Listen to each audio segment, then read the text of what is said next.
Em 2003, uma onda de manifestações tomou conta do Brasil. O motivo inicial, o aumento das passagens do transporte público. Essas manifestações tiveram uma grande repercussão no Brasil e se tornaram fato histórico. Para entendermos melhor, vamos conversar com o historiador e professor Thiago Castro. Como você vê a jornada de junho? Essas manifestações de junho, elas foram muito significativas, né?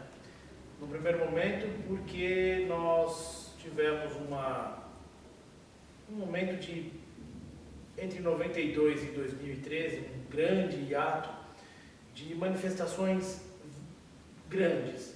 Tudo bem, a gente teve no meio do caminho manifestações contra a FMI, contra o governo federal que não era tão positivo, tivemos manifestações contra a ALCA, abusos de governos, etc., mas as de junho elas tiveram um impacto interessante pelo caráter, digamos assim, mais autêntico e autônomo. Essas manifestações elas são imprescindíveis para a gente começar a perceber a construção daquilo que a gente vive hoje, em 2016. Então, voltando para a tua pergunta, como é que eu vejo essas manifestações? Vejo com bons olhos. Tinha uma pauta bem definida, tinha um objetivo muito claro e uma proposição de um pensar política como nunca se havia pensado de fato e aplicado essa política como a gente viu naquele momento. Nas manifestações de 2013, a maior parte da população aderiu e apoiou os protestos, diferente do que aconteceu em outros movimentos. Por que você, qual seria a explicação para tamanho alcance? Olha, essa é uma pergunta muito boa, porque assim, existem 3 assuntos na sociedade que as pessoas criaram um tabu, né? Eu não discuto política, eu não discuto futebol, eu não discuto religião. Mentira, bobagem, a gente tem que discutir, até para a gente conseguir se desprender das paixões que nos movem. Do governo Collor, Itamar, Fernando Henrique, Lula, dentro de um projeto político muito coeso. Não teve mais aquela coisa de, olha, vamos desconstruir o que está feito, vamos fazer algo novo. Não, houve continuidade, plano de Estado, organização democrática. E também, por ser uma organização democrática e a gente estar se desprendendo de algumas paixões, a gente voltou a discutir política. A gente voltou a ter identidade, não identidade patriótica nacionalista, que não é esse o caso, né? Que aí seria um extremo até certo ponto positivo. Mas é assim, as pessoas começaram a perceber, poxa, transporte não está bom. Esse transporte me incomoda, te incomoda, você, o outro. Então começou a haver o quê? Uma discussão por bases de cidadania. Por que as manifestações ocorridas em julho de 2013 não tiveram o impacto que as no mês anterior? Talvez aí, Paty, a gente perceba o seguinte, aquilo que veio antes, independente de mês, de ano, de processo, a gente vai perceber também o seguinte, dentro do que se discursava nas manifestações, eles deixavam claro sempre o seguinte, não é pelos 20 centavos. E de fato, não era. Por que teve maior impacto? Porque simplesmente começou-se a colocar em prática uma pauta que ia além dos 20 centavos, era os 20 centavos, era a questão da lei de mídia, né? A ordem de você colocar a mídia dentro de um parâmetro de responsabilidade, era você falar da distribuição melhor das rendas e das aplicações sociais, era você articular, então você veja, tem uma pauta que vai muito além dos 20 centavos, foi a pontinha. O restante vinha todo um cabedal de informação que ia diretamente para onde? Para um questionamento. Por que fez mais estardalhaço junho? Porque você teve gente do grupo social duplo A, mono A, B, B, C, D, E, como a gente quiser chamar a nossa sociedade, estava todo mundo lá. Todos estavam insatisfeitos com determinadas pautas, com determinadas circunstâncias. Como você disse anteriormente, muitas bandeiras foram levantadas no final do protesto. A pauta estava mais centralizada. O próprio movimento Passe Livre ele foi expulso dos movimentos. A que você atribui o surgimento dessas diversas tribos? Olha, a gente aí tem uma coisa muito interessante. Uma que a gente pode pensar na própria democracia. né? Surgimento de pessoas, de grupos que vão aderindo, vão aparecendo. Isso é bacana. Mas se a gente lembrar bem, na hora que a gente pegar e parar friamente, analisar, muita gente percebeu o grande movimento e a grandeza do movimento. Quando o movimento Passe Livre sai, grupos um pouco mais, talvez, conservadores ou reacionários, ou grupos mais de direita, mais de esquerda, mas o grande ponto é, quem foi surgindo aí, foi surgindo numa contestação. E aí o movimento que tinha tudo para ser um movimento brilhante, foi se transformando num movimento comum. E aí a turma começou a se debruçar sobre teorias políticas. E aí começaram a rotular o movimento de movimento apartidário, de movimento não ideológico, de um movimento, e um movimento que isso na história a gente vai recair sobre circunstâncias tristes e perigosas, como uma ação fascista, uma ação de intolerância, e aí fica numa briga de foice, quem se enfraqueceu? O movimento. Tanto é assim que as coisas se diluíram, perderam a força. Então, nessa articulação toda, a gente percebe muito bem o seguinte, um empoderamento. Os movimentos foram se empoderando, se organizando, e ao mesmo tempo deixando, lamentavelmente, de lado o seu ideal, a sua proposição. E aí ele vai se diluindo. Os black blocs também tiveram a participação. Quão grande você acredita que foi o impacto desse grupo nas jornadas de junho? Os black blocs, inicialmente eles são heróis, né? Afinal de contas, eles vão na contramão. Mas ao mesmo tempo, a contramão deles, dentro de um estado de coisas, a gente também tem que perceber, pesou um pouco a mão, né? Eu achei ali na ação deles, inicialmente, que eles tinham um propósito bem interessante. Ruptura de barreiras, ruptura de conceitos, aplicação direta, mas ao mesmo tempo isso foi tomando um ar muito mais além da conta. Porém, eles romperam com uma barreira, eles colocaram ali, olha, nós estamos defendendo, fazendo, e o que estamos fazendo? O que acreditamos. Não tinha um intermediário.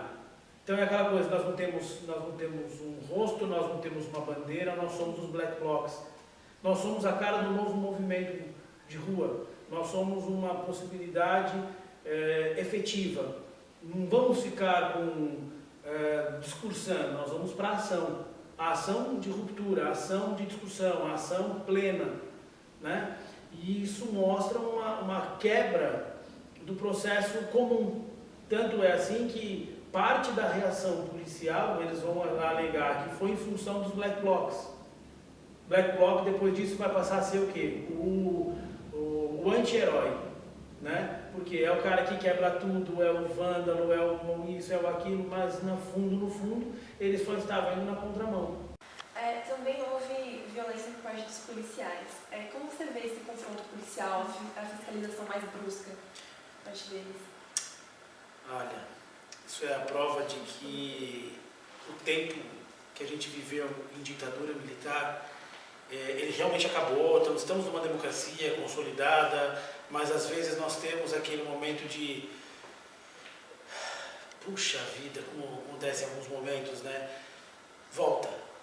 Ou seja, é um resquício da ditadura. É um abuso. É algo que, assim, eu vou pegar dois extremos, tá? Você vai à manifestação e a ordem é esvazie a manifestação. Esvaziar a manifestação você pode fazer de várias maneiras, e a maneira mais simples é toca a bomba, solta o cavalo e desce a cacetada. Acabou. Resolveu o problema que se precisava resolver. Como é que se resolvia o problema na ditadura militar?